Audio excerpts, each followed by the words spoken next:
Eu vou fazer uma leitura de um trecho do romance Um Defeito de Cor, da Ana Maria Gonçalves.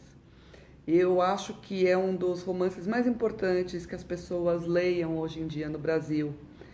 Ele traz uma narrativa da história de Querindé, também conhecida como Luísa, uma menina que nasce na África, é aprisionada como escrava e trazida para o Brasil, e a trajetória dela toda na Bahia. É um livro de uma leitura muito legal, muito interessante. Ele é longo, mas é uma leitura deliciosa e a gente aprende muito sobre a história do Brasil, sobre a história da cultura afro-brasileira e de um ponto de vista que geralmente a gente não encontra em muitas obras de literatura, portanto eu acho um livro altamente recomendado. Serendipidades. O uso da palavra serendipity apareceu pela primeira vez em 28 de janeiro de 1754, em uma carta de Horace Walpole, filho do ministro, antiquário e escritor Robert Walpole, autor do romance gótico The Castle of Otranto. Na carta, Horace Walpole conta ao seu amigo Horace Mann como tinha encontrado por acaso uma valiosa pintura antiga, complementando: essa descoberta é quase daquele tipo a que chamarei serendipidade. Uma palavra muito expressiva, a qual, como não tenho nada de melhor para lhe dizer, vou passar a explicar. Uma vez li num romance bastante apalermado, chamado Os Três Príncipes de Serendip. Enquanto suas altezas viajavam, estavam sempre a fazer descobertas, por acaso e sagacidade, de coisas que não estavam a procurar. Serendipidade, então, passou a ser usada para descrever aquela situação em que descobrimos ou encontramos alguma coisa enquanto estávamos procurando outra, mas para a qual já tínhamos que estar, digamos, preparados. Ou seja, precisamos ter pelo menos um pouco de conhecimento sobre o que descobrimos, para que o feliz momento de serendipidade não passe por nós sem que sequer o notemos. Um defeito de cor é fruto da serendipidade.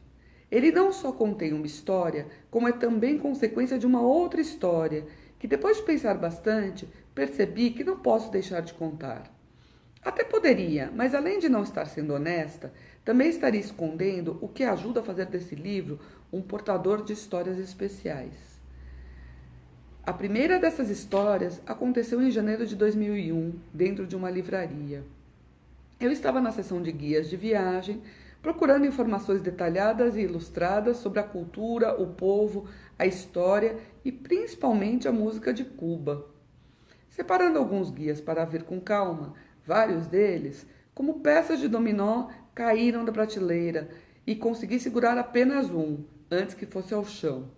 Era a Bahia de Todos os Santos, Guia de Ruas e Mistérios, do Jorge Amado. Pois aí aconteceu a primeira serendipidade. Na época, eu estava cansada de morar numa cidade grande, cansada da minha profissão, tinha acabado de me separar e queria uma vida nova, em um lugar novo, fazendo coisas diferentes e, quem sabe até, realizando um velho sonho, viver de escrever.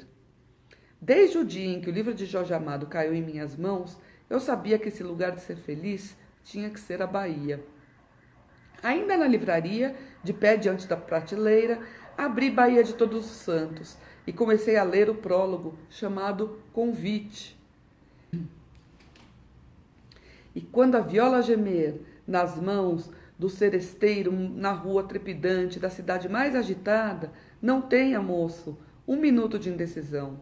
Atende ao chamado e vem. A Bahia te espera para a sua festa cotidiana.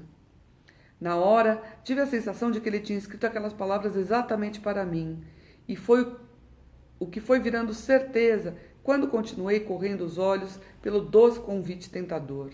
Bahia, a Bahia me esperava, e Jorge Amado ainda estava vivo para me apresentar a ela.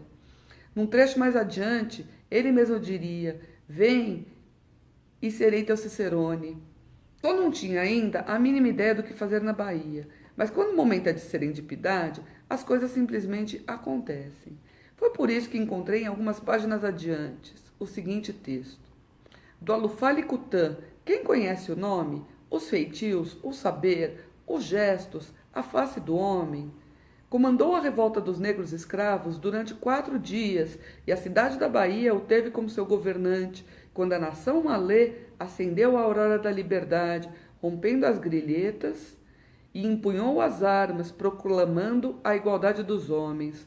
Não sei de história, de luta mais bela do que a desse povo malê, nem de revolta reprimida com tamanha violência. A nação malê não era apenas a mais culta entre quantas forneceram mercadoria humana para o tráfico repugnante. Em verdade, os escravos provindos dessa nação alcançavam os preços mais altos, não sendo só os mais caros, também os mais disputados. Serviam de professores para os filhos dos colonos, estabeleciam as contas dos senhores, escreviam as cartas das iaiás, intelectualmente estavam bem acima da parca instrução dos lusos condes e barãos assinalados, analfabetos ou da malta de bandidos degredados à longínqua colina. O mais culto dos malês era o Alufale-Cutã. Levantaram seus escravos, dominaram e ocuparam a cidade. Logo derrotados pelo número de soldados e pela força das armas, a ordem dos senhores, furiosos, foi matar todos os membros da nação malê, sem deixar nenhum. Homens, mulheres, crianças, para exemplo. Ordens executadas com requintes terríveis para que o exemplo perdurasse. Assim aconteceu. Da revolta de seu chefe pouco se sabe. No mais, é silêncio. É o caso de se perguntar onde estão os jovens historiadores baianos, algum com tanta qualidade e coragem intelectual que não pesquisam a revolta dos malês, não levantam a figura magnífica do chefe.